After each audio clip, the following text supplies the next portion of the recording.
Untuk yang mau makan makanan murah meriah, nah ini menu warteg lah jawabannya begitu ya. Menu variatif dan lengkap, buka dari siang sampai malam, harganya pun terjangkau, membuat bisnis ini selalu dicari dan seakan tidak pernah mati. Tapi sebesar apa potensi bisnis warung makan yang dikenal sederhana ini?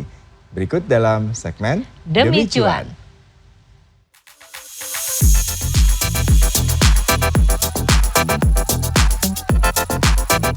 Makan makanan rumahan, padahal lagi nggak ada di rumah alias lagi ada di warteg, ternyata bisa menjadi ladang bisnis yang cukup menjanjikan.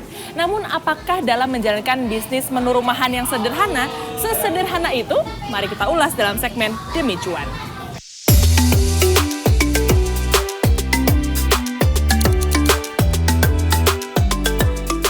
Setiap hari pasti kita memerlukan banyak asupan energi untuk beraktivitas. Terlebih bagi masyarakat Indonesia yang tak lengkap rasanya bila tidak menyantap nasi dengan aneka lauk pauk hingga sayur dan sambalnya.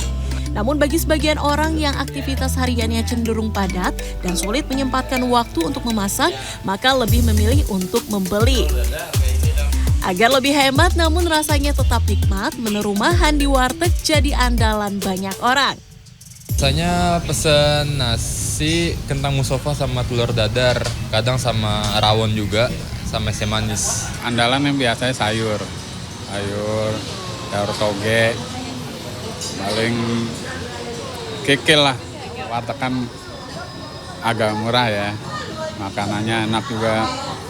Terus kalau harganya juga nggak terlalu mahal kalau untuk ukuran di sini ya. Melihat tingginya kebutuhan pangan di masyarakat, membuka warung makan menjadi salah satu cara untuk bertahan hidup yang dipilih oleh sebagian orang.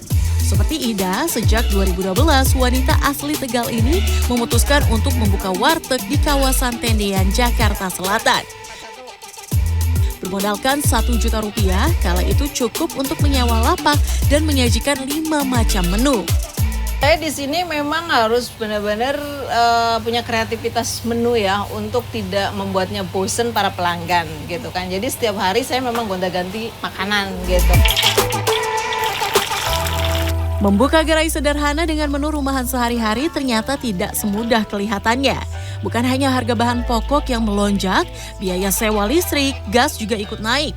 Hal ini menjadi kendala tersendiri bagi pemilik usaha yang dikenal dengan rasa bintang 5, harga kaki 5. Menaikkan harga per porsi tentu berat bagi para pelaku usaha karena resiko kehilangan pelanggan menjadi semakin besar. Tahun-tahun ini nih bahan pangan itu menurut aku mahal banget ini gitu kan, apalagi menjelang pemilu yang namanya beras itu hilang dari pasaran gitu kan. Beras itu dari 650 sekarang itu udah 900, 8,5 itu udah paling murah. Itu beras untuk konsumsi penjualan seperti ini, sedangkan orang beli nasi itu satu porsinya masih mau 5.000. Kita bagaimana dapat untungnya? Setiap hari, Ida bangun dini hari untuk berbelanja ke pasar. Biaya belanja disebut sudah naik 2 kali lipat, yakni sebesar Rp2 juta untuk diputar setiap harinya. Setelahnya, ia lanjut memasak dan menyajikan belasan menu pilihan yang dipajang di etalase wartegnya. Oke, ini berarti di sini ya? Di sini ya. Sama ini ayamnya, lezat sekali.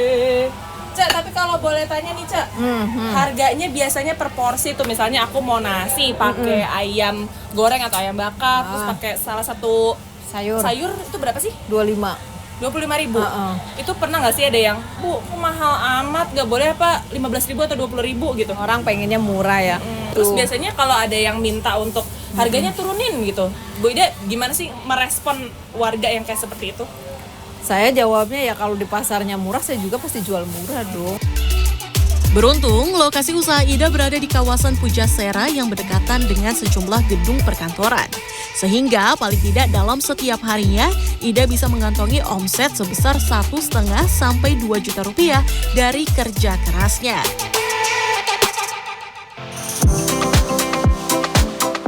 Mengadu nasib di ibu kota untuk membuka bisnis warteg turut dirasakan Mas Kuri yang mulai memberanikan diri untuk membuka warteg bernama MJ Bahari Mampang sejak 2019 lalu. Berada di daerah padat penduduk membuat warung makan rintisannya bersama sang istri tak pernah sepi pembeli. Salah satu alasannya adalah karena harganya yang murah. Nasi dengan sayur misalnya bisa didapatkan di harga Rp6.000 saja. Sementara nasi dengan ayam di harga Rp15.000. Ya biar stabil aja, biar supaya pelanggan jangan pindah lah ke tempat orang lain gitu. Ya hobinya dagang. Ya dari masih sendiri sukanya dagang. Puluhan menu aneka lauk pauk tersaji di lapaknya. Ragam olahan sayur, telur, ayam, ikan hingga jeroan tersedia di sini. Ia menyebut setiap hari omset 1-1,5 juta bisa ia kantongi. Kuncinya adalah menjaga rasa, kualitas, dan kepercayaan para pelanggannya. Awalnya supaya pembeli supaya jangan kecewa gitu. Masakan, terutama masakan, pelayanan, itu aja Mbak. Menurut Mas Kuri dan Ida, hal lain yang juga perlu diperhatikan bagi para pelaku bisnis kuliner adalah dari segi kebersihan. Baik alat makan, sajian menu, serta lingkungan warung makan. Kebersihan area warteg jadi penting karena turut menunjang dan menjamin kenyamanan para pembeli dan pelanggan. Clarissa Aradia, Aryo Asmoro, Jakarta.